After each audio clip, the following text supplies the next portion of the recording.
People's podcast is a show presented by people with learning difficulties for our friends and community. We talk about issues that are important to us and interview interesting people to find out new information.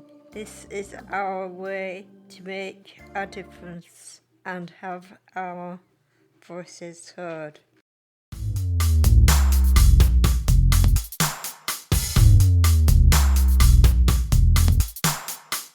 Hello and welcome to People's Podcast. Today we're talking about Dying Matter Awareness Week. Dying Matter Week is from 6th and 3rd May, and this year focusing on where we talk about dying matters.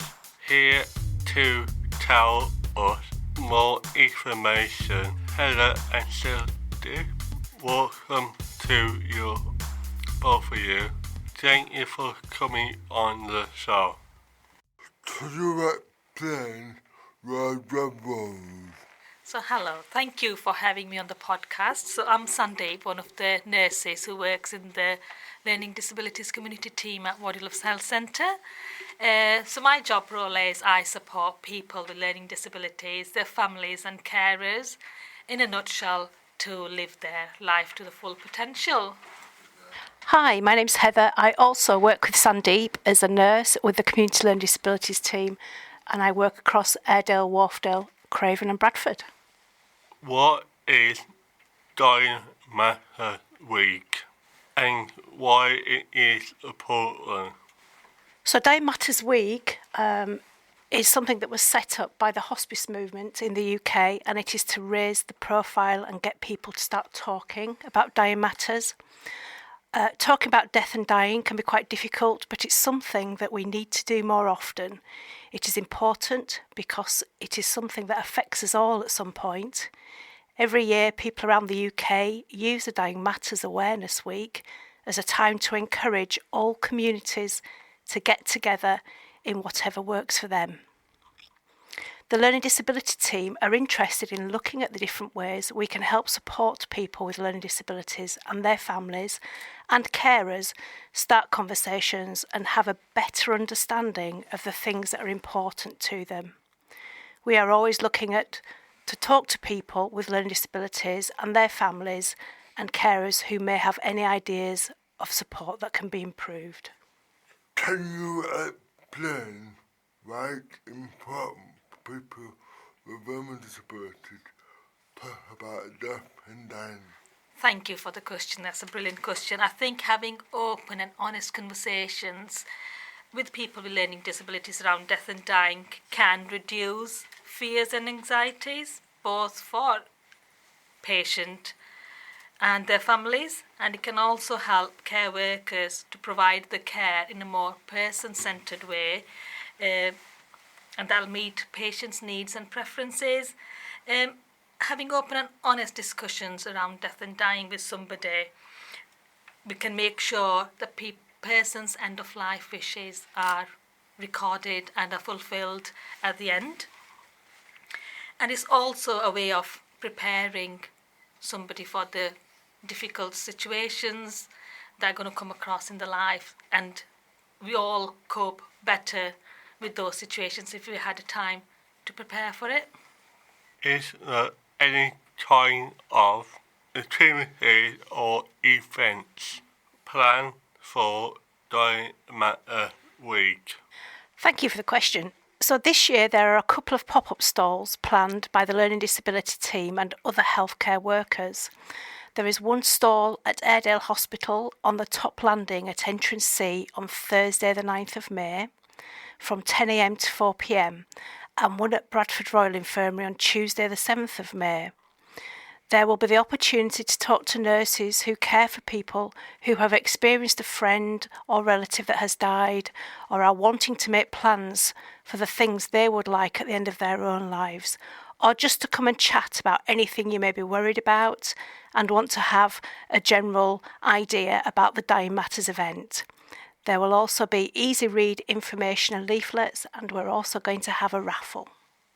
What support is available for people during the week and beyond?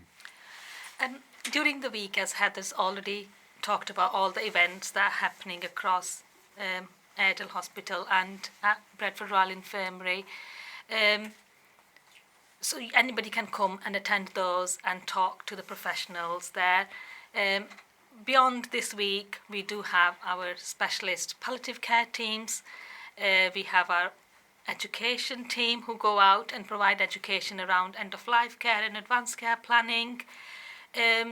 We also have, which Heather has developed, is a resource sheet, and that resource sheet has lots and lots of links to different charities, different private organisations who provide support to people with learning disabilities, their families and carers during the end of life and the bereavement part.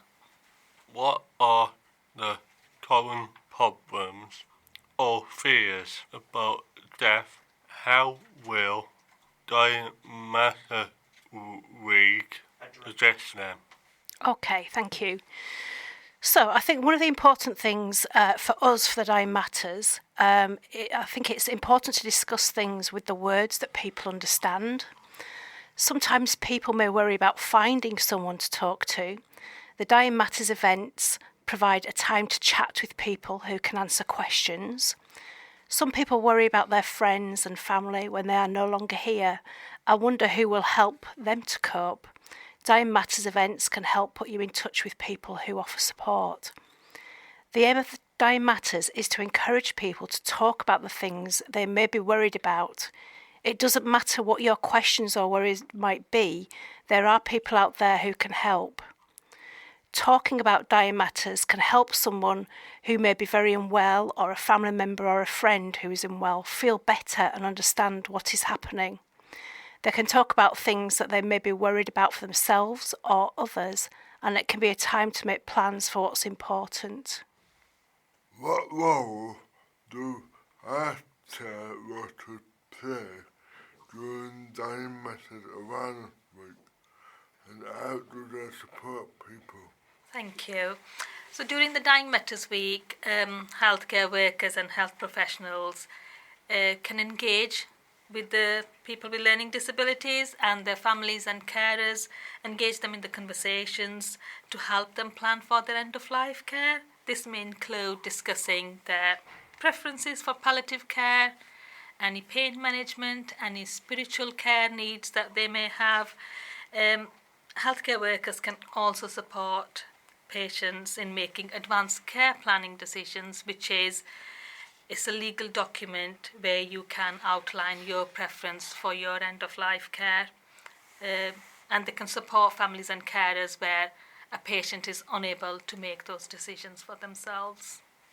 What could listeners do and start conversations about death and dying in their own lives? Thank you. Just before I answer that question, I do want to say that not everyone wants to talk about death and dying, and that's okay. However, it is important for some people, and they may feel the need to share what they're going through. Making a start can be difficult, and sometimes we need to be brave.